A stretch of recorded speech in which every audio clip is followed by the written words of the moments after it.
Alright guys, here we go. Thought I'd do a story time video. Kind of looked up on the side of the hill for any groundhogs up there. I just seen a nice big fat fox squirrel up there running around. I see him again there. I'll zoom in for you. My buddy Scott Hillbilly Morgan, he did a video the other day, kind of story time video. He's telling about he was after a groundhog, run down the hole, and he went and got his dad's piece of collectible barbed wire fence. Now there's all kinds of old barbed wire manufacturers back in the day. I read up on all this. I seen a bunch of different types, and people collect barbed wire. Actually, there's probably hundreds of types. The type he had to explain how it had triangles on it. Said you're playing on barbs. It had triangles on it, sharp triangles. And his dad had a piece of that, so he used that to stick down the hole and twist it up, catch into the groundhog's fur.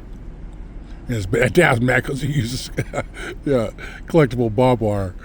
But when I was young, my brothers and I, we'd go groundhog hunting all the time. Not always just with rifles. We board something new, or maybe we didn't have any ammo.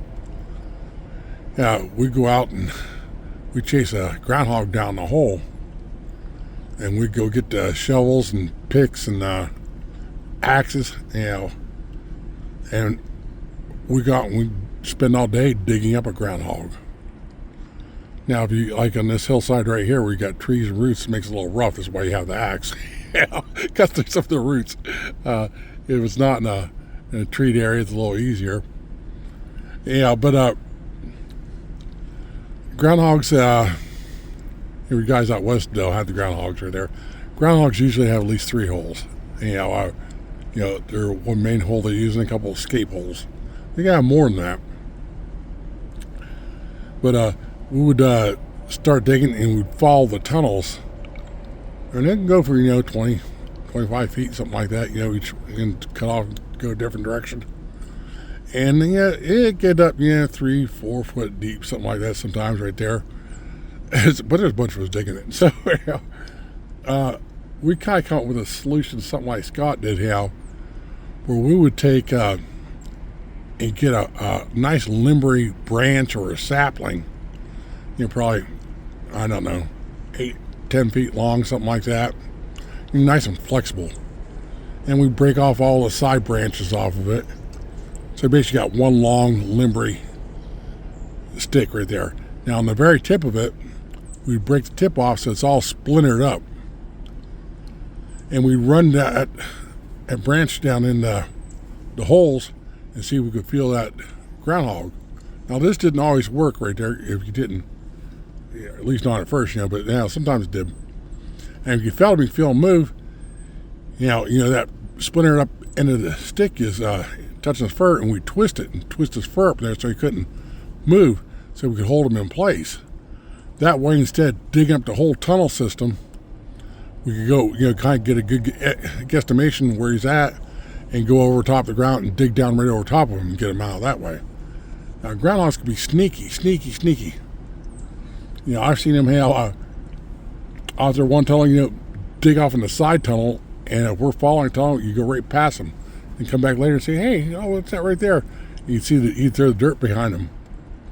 But we'd catch them live that way, and they'll lay a bite on you, so you got to be careful.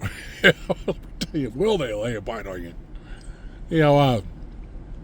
Grab by the tail, you carry them upside down, and they'll curl up and try to bite you, so you got to be ready for it. You hold them away from your leg, you got an outstretched arm, and they try to curl up, you give them a twist, and that takes a fight out of them. A few times that, and usually they'll just let you carry them.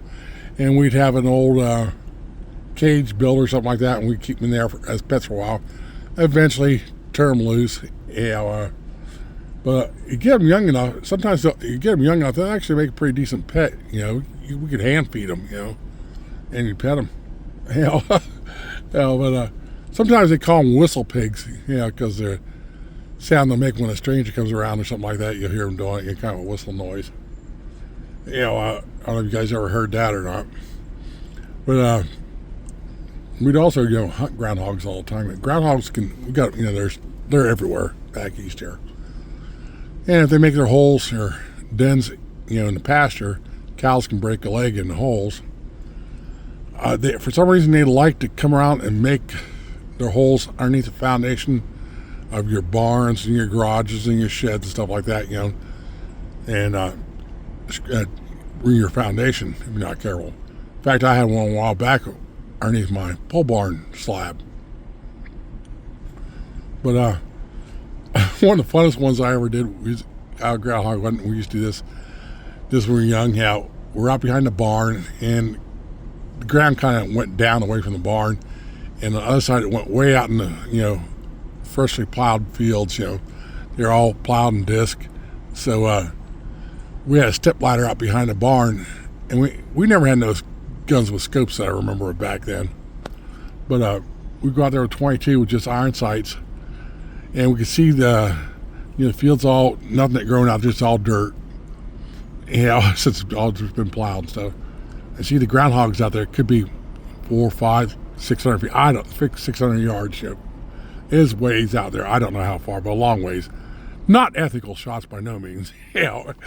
So we'd be standing up and rest on that step ladder behind there, and we'd take turns, and we'd have our iron sights jacked all up as far as it go, and then aim 10, 20, 30 feet up above the groundhog's head and shoot. And we could see where our rounds were landing because it make dust every time it hit dirt. And the groundhog might be 50 feet away from the groundhog. The groundhog will look like, what was that? You go back to don't whatever he's doing, and we'd shoot again. Maybe we get within 30 or 40 feet this time. We keep on zeroing in on him. There'd be another dust cloud that hit out there in the ground. Groundhog will look again. Finally, when you start getting in close to him, get him zeroed in right there, he'd run for his holes. Yeah, we did all the time. That was fun as all get out. I don't know if we ever actually got one, but we tried it all the time. That was fun. I still remember that right there. But I think the last time I tried digging up a groundhog, I think I was bored. I think about 19 years old. For something to do. You guys ever, let me know, you guys ever went out and dug up groundhogs when you was young? Or hunted groundhogs too. Let me know some of your stories stuff. All right. I thought I'd make for a good story time video. Let me know what you think, and we'll talk to you next time.